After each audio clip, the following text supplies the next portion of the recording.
ಈ ವಿಡಿಯೋದಲ್ಲಿ ನಾನು ಹೇಳುವಂಥ 5 ಮಿಸ್ಟೇಕ್ಸ್ಗಳನ್ನ ನೀವೇನಾದರೂ ಹೊಸ ಯೂಟ್ಯೂಬರ್ಸ್ ಮಾಡ್ತು ಅಂತಂದರೆ ನಿಮ್ಮ ಚಾನಲ್ ಗ್ರೋ ಆಗಲ್ಲ. ಅದಕ್ಕೋಸ್ಕರ ನೀವು 5 ಮಿಸ್ಟೇಕ್ಸ್ಗಳನ್ನ ಮಾಡಬೇಡಿ. ಅದು ಯಾವ್ಯಾವ ಮಿಸ್ಟೇಕ್ಸ್ಗಳು ಅಂತ ಹೇಳ್ತೀನಿ. ಅದಕ್ಕಿಂತ ಮುಂಚೆ ನೀವೇನಾದ್ರು ಫಸ್ಟ್ ನಮ್ಮೊಂದು ಯೂಟ್ಯೂಬ್ ಚಾನಲ್ ನೋಡ್ತಾ ಇದ್ದೀರಾ ಅಂತಂದರೆ ಸಬ್ಸ್ಕ್ರೈಬ್ ಮಾಡದೆ ನೋಡ್ತಾ ಇರೋರು ಸಬ್ಸ್ಕ್ರೈಬ್ ಮಾಡ್ಕೊಳ್ಳಿ. ಸೊ ಬನ್ನಿ ಇವತ್ತಿನ ವೀಡಿಯೋನ ಶುರು ಮಾಡೋಣ. ಡೈರೆಕ್ಟಾಗಿ ಮಿಸ್ಟೇಕ್ ನಂಬರ್ 1ಇಂದ ಸ್ಟಾರ್ಟ್ ಮಾಡಿಬಿಡುವ, ಆಯಿತಾ? ಸೊ ತುಂಬ ಜನ ಯೂಟ್ಯೂಬಲ್ಲಿ ಮಾಡುವಂಥ ಫಸ್ಟು ಮಿಸ್ಟೇಕ್ ಏನಪ್ಪ ಅಂತಂದರೆ ತುಂಬ ಜನನ ಕಾಪಿ ಮಾಡುವಂಥದ್ದು. ನೋಡಿ, ಕಾಪಿ ಅನ್ನೋದೇನಿದೆ ಇದಕ್ಕೊಂದು ಡಿಫ್ರೆಂಟ್ ಆದಂಥ ಅದಕ್ಕೆ ಆದಂಥ ಒಂದು ಅರ್ಥ ಇದೆ. ಇಲ್ಲಿ ತುಂಬ ಜನ ಹೇಗೆ ತೊಗೊಬಿಟ್ಟಿದ್ದಾರೆ ಅಂತಂದರೆ, ನೋಡಿ, ಯಾವುದಾದ್ರೂ ಒಂದು ಯೂಟ್ಯೂಬರ್ ವೀಡಿಯೋ ಮಾಡಿದ್ರೆ ಆ ವಿಡಿಯೋನೇನಾದರೂ ಇವ್ರು ಹಾಕಿದ್ರೆ ಇನ್ನೊಬ್ಬರು ಇದನ್ನು ಕಾಪಿ ಅಂತ ಅಂತಾರೆ. ಅದು ಕಾಪಿ ಆಗಲ್ಲ, ಆಯಿತಾ? ಅದು ಹೆಂಗೆ ಕಾಪಿ ಆಗುತ್ತೆ? ಈಗ ನೋಡಿ, ಯಾರೋ ಒಬ್ಬರು ಏನೋ ಈಗ ಯೂಟ್ಯೂಬ್ ಬಗ್ಗೆನೇ ಏನೋ ಅಪ್ಡೇಟ್ ಬಂತಪ್ಪ, ಆಯಿತಾ? ಈಗ ನಾನು ಮಾಡ್ತೀನಿ, ಇನ್ನೊಬ್ಬರು ಕ್ರಿಯೇಟರ್ ಅವರು ಮಾಡಬೇಕು. ಯಾಕೆಂತಂದರೆ ಯೂಟ್ಯೂಬ್ ಅಪ್ಡೇಟು ನನಗೆ ಒಬ್ಬನಿಗೆ ಅಲ್ಲ, ಆಯಿತಾ? ಅವ್ರಿಗೂ ಬಂದಿರುತ್ತೆ, ಅವ್ರಿಗೂ ಅಪ್ಲೈ ಆಗುತ್ತೆ. ಸೊ ಅವರು ಕ್ರಿಯೇಟರ್ ಅಂದರೆ ಅವರು ಮಾಡ್ತಾರೆ ಅಲ್ವಾ? ಸೊ ಅದರಲ್ಲಿ ತಪ್ಪೇ ಇಲ್ಲ. ಈಗ ನಾನು ಮಾಡಿದ್ಮೇಲೆ ಅವ್ರು ಮಾಡಿದ್ರು ಅಂದ ತಕ್ಷಣ ಅದು ಕಾಪಿ ಆಗಲ್ಲ, ಅಥವಾ ಅವ್ರು ಮಾಡಿದ್ಮೇಲೆ ನಾವು ಮಾಡಿದ ತಕ್ಷಣ ಅದು ಕಾಪಿ ಆಗಲ್ಲ. ಯಾವಾಗ ಕಾಪಿ ಅಂತ ಹೇಳ್ತೀವಿ ಅಂತಂದರೆ, ಸೊ ನೋಡಿ, ಅವ್ರು ಹೇಗೆ ಆಡ್ತಾ ಇರ್ತಾರೋ ಹಾಗೆ ಆಡೋದು ನಾವು, ಆಯಿತಾ? ಈಗ ಅವರು ಹಿಂಗಂದರೆ ಒಂದು 2 ನಿಮಿಷ ಆದಮೇಲೆ ಅವ್ರು ಈ ಥರ ಅಂದರೆ ವೀಡಿಯೋಗಳಲ್ಲಿ ನಾವು 2 ನಿಮಿಷ ಆದ ತಕ್ಷಣ ಹಿಂಗನ್ನೋದು, ಆಯಿತಾ? ಸೊ ಅವ್ರೇನಾದರೂ ಈಗ 1 ನಿಮಿಷದಲ್ಲಿ ಈ ಅಂದರೆ ನಾವು ಈ ಅಂತ ಅನ್ನೋದು. ಆಮೇಲೆ ಅವರು ಈಗ ಏನಾದರೂ ಬೈತಾರೆ ಅಂತಂದರೆ ನೀವು ಅವ್ರು ನೋಡ್ಕೊಂಡು ಅವ್ರಂಗೆ ಬೈಯೋದು. ರಿಯಲ್ ಲೈಫಲ್ಲಿ ನೀವು ಹಂಗಿರಲ್ಲ, ಆಯಿತಾ? ರಿಯಲ್ ಲೈಫಲ್ಲಿ ನೀವು ಹಂಗೆ ಬೈಯಲ್ಲ. ಬಟ್ ಅವರು ನೀವು ಫಾಲೋ ಮಾಡ್ತಾ ಇರ್ತೀರ, ಅವ್ರು ಬೈತವ್ರೆ ಅಂದ ತಕ್ಷಣ ನೀವು ಅವ್ರಂಗೆ ಆಡಬೇಕು, ಅದು ಚೆನ್ನಾಗಿರುತ್ತೆ ನೋಡೋದಕ್ಕೆ, ನಿಮಗೆ ಖುಷಿ ಕೊಟ್ಟಿರುತ್ತೆ, ಅದಕ್ಕೋಸ್ಕರ ನೀವು ಹಂಗೆ ಬೈಬೇಕು ಅಂತ ಅನಿಸುತ್ತೆ. ಬೇಡ ಗೈಸ್, ಆಯಿತಾ? ಸೊ ಇದನ್ನು ನಾವು ಕಾಪಿ ಅಂತ ಕನ್ಸಿಡರ್ ಮಾಡ್ತೀವಿ. ಓಕೆ, ಸೊ ನೀವು ಇನ್ಸ್ಪಿರೇಷನ್ ಆಗಿ ತಗೊಳ್ಳಿ, ಆಯಿತಾ? ಯಾವುದೇ ಒಂದು ಯೂಟ್ಯೂಬರ್ ಇಷ್ಟ ಆಯಿತು ಅಂತಂದರೆ ಇನ್ಸ್ಪಿರೇಷನ್ ಆಗಿ ತಗೊಳ್ಳಿ. ಅವ್ರು ಹೇಗೆ ಬೆಳೀತಾ ಇದ್ದಾರೋ ಅವ್ರ ಥರ ನೀವು ಹೆಸರು ಮಾಡಬೇಕು. ಆ್ಯಂಡ್ ಅದಕ್ಕೆ ಏನೇನೆಲ್ಲ ನೀವು ವರ್ಕ್ ಮಾಡಬೇಕು ಅದನ್ನು ಮಾಡಿ.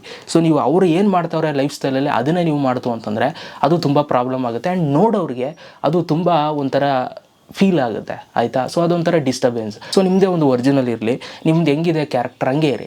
ಆದರೆ ಬಟ್ ನೀವು ಕಂಟೆಂಟ್ ಏನಿದೆ ಅದು ಬೇಕಾದರೆ ನೀವು ಯಾರನ್ನು ಬೇಕಾದ್ರೂ ಕೂಡ ನೋಡ್ಕೊಂಡು ಮಾಡಿ, ಅದಕ್ಕೆ ತಪ್ಪೇ ಇಲ್ಲ ಗೈಸ್. ನೀವು ನನ್ನ ವೀಡಿಯೋ ನೋಡ್ಕೊಂಡು ನಾಳೆ ವೀಡಿಯೋ ಮಾಡಿದ್ರು ನಾನು ತಪ್ಪನ್ನಲ್ಲ, ನಾನು ಕಾಪಿ ಅಂತನಲ್ಲ. ಯಾಕೆ ಅದು ಹೆಂಗೆ ಕಾಪಿ ಆಗುತ್ತೆ?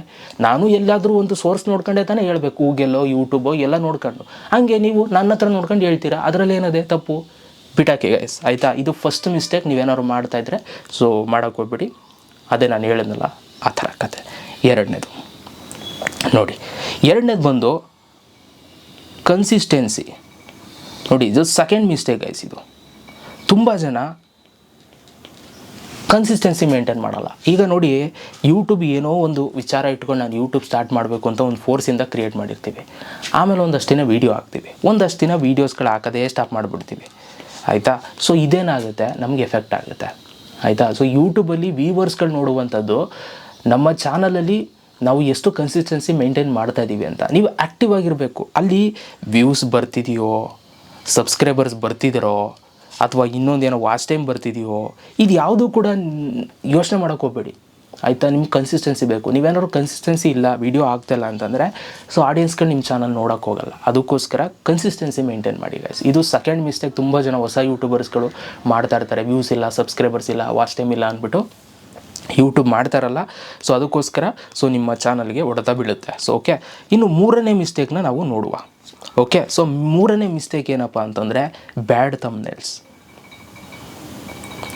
ನೋಡಿ, ಥಂಬ್ನೇಲ್ ಅಂತಂದ್ರೆ ಏನು ಗೈಸ್? ಈ ಒಂದು ವೀಡಿಯೋ ಕ್ಲಿಕ್ ಮಾಡೋಕ್ಕೆ ಮುಂಚೆ ಒಂದು ಫೋಟೋ ಇತ್ತಲ್ಲ, ಈ ತಪ್ಪುಗಳು ನೀವು ಮಾಡಿದ್ರೆ ನಿಮ್ಮ ಚಾನಲ್ ಗ್ರೋ ಆಗಲ್ಲ. ಏನೋ ಒಂದು ಹಾಕಿರ್ತೀನಿ ಲೈನು, ಆ ಫೋಟೋ ಒಂದು ಪೋಸ್ಟ್ ಕೊಟ್ಟಿದ್ದಲ್ಲ, ಸೊ ಅದನ್ನು ನಾವು ಫೋಟೋ ಏನು ನೋಡ್ತೀವಿ ಅದೇ ಥಂಬ್ನೇಲು.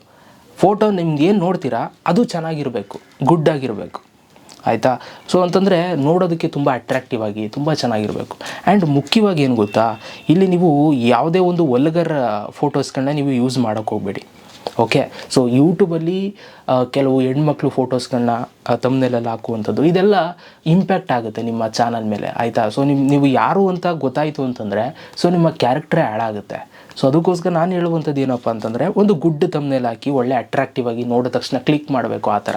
ಆ್ಯಂಡ್ ಪ್ರತಿ ಸಲ ನಾವು ಅಟ್ರ್ಯಾಕ್ಟಿವ್ ಆಗಿ ನಾವು ಮಾಡೋಕ್ಕಾಗಲ್ಲ, ಬಟ್ ಆದಷ್ಟು ಫೋಕಸ್ ಮಾಡಿ. ನೀವೇನಾದರೂ ಬ್ಯಾಡ್ ಥಂಬ್ನೇಲ್ಸ್ ಅಂದರೆ ಅಟ್ರ್ಯಾಕ್ಟಿವ್ ಆಗಿಲ್ಲ, ನೋಡೋದಕ್ಕೆ ಇಷ್ಟನೇ ಆಗ್ತಾಯಿಲ್ಲ, ಅದು ಕ್ಲಿಕ್ ಮಾಡೋಕ್ಕೆ ಮನಸ್ಸೇ ಆಗ್ತಾಯಿಲ್ಲ ಅಂತ ಆ ಥರ ಆಗ್ತು ಅಂತಂದರೆ ನಿಮ್ಮ ಚಾನಲ್ ಗ್ರೋ ಆಗಲ್ಲ.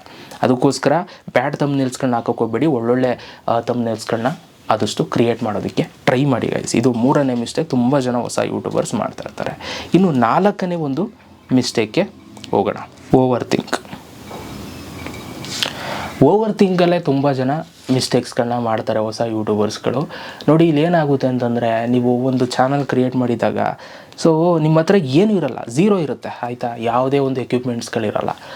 ಅದು ಇಲ್ಲದೇ ಇದ್ದಾಗ ನಿಮ್ಗೆ ಅನಿಸುತ್ತೆ ನಾನು ಯೂಟ್ಯೂಬ್ ಮಾಡ್ತಾ ಇರೋದು ವೇಸ್ಟು ಅಂತ. ಯಾಕೆಂತಂದರೆ ಎಷ್ಟೊಂದು ಜನ ಯೂಟ್ಯೂಬರ್ಸ್ ನೋಡ್ತಾ ಇರ್ತೀರ, ಒಳ್ಳೆ ಸಿಸ್ಟಮ್ ಮಡಗಿರ್ತಾರೆ, ಒಳ್ಳೆ ಲೈಟಿಂಗ್ ಸೆಟಪ್ ಇರುತ್ತೆ, ಸಖತ್ತಾಗಿ ಬ್ಯಾಕ್ಗ್ರೌಂಡ್ ಇರುತ್ತೆ, ಒಳ್ಳೆ ಏನೇನೋ ಇರುತ್ತೆ ಗೈಸ್, ನೀವು ನೋಡಿರ್ತೀರ, ಎಕ್ಸ್ಪೀರಿಯೆನ್ಸ್ ಮಾಡಿರ್ತೀರ. ಆಮೇಲೆ ಒಳ್ಳೊಳ್ಳೆ ಶರ್ಟ್ಸ್ಗಳಾಗ್ತಾ ಇರ್ತಾರೆ, ಒಳ್ಳೊಳ್ಳೆ ಬಟ್ಟೆಗಳಾಗ್ತಾ ಇರ್ತಾರೆ, ಸಖತ್ತಾಗಿ ಕ್ಯಾಮ್ರಾ ಮುಂದೆ ಬರ್ತಾ ಇರ್ತಾರೆ, ಎಲ್ಲ ಏನೇನೋ ಸೆಟಪ್ಗಳಿರುತ್ತೆ, ಕ್ಯಾಮ್ರಾ ಇರುತ್ತೆ, ಅದಿರುತ್ತೆ, ಮೈಕ್ ಇರುತ್ತೆ, ಎಲ್ಲ ಇರುತ್ತೆ. ಅದನ್ನು ನೋಡಿದಾಗ ನಿಮ್ಮ ಹತ್ರ ಒಂದು ಇಲ್ಲ ಅಂದರೆ, ಒಂದು ನಾನು ಹೇಳ್ತಾ ಇದ್ದೀನಿ ನೋಡಿ, ಎಲ್ಲ ಅಲ್ಲ, ಯಾವುದಾದ್ರೂ ಒಂದಿಲ್ಲ ಅಂದರೂ ಕೂಡ ಸೊ ನಿಮಗೆ ಫೀಲ್ ಆಗುತ್ತೆ.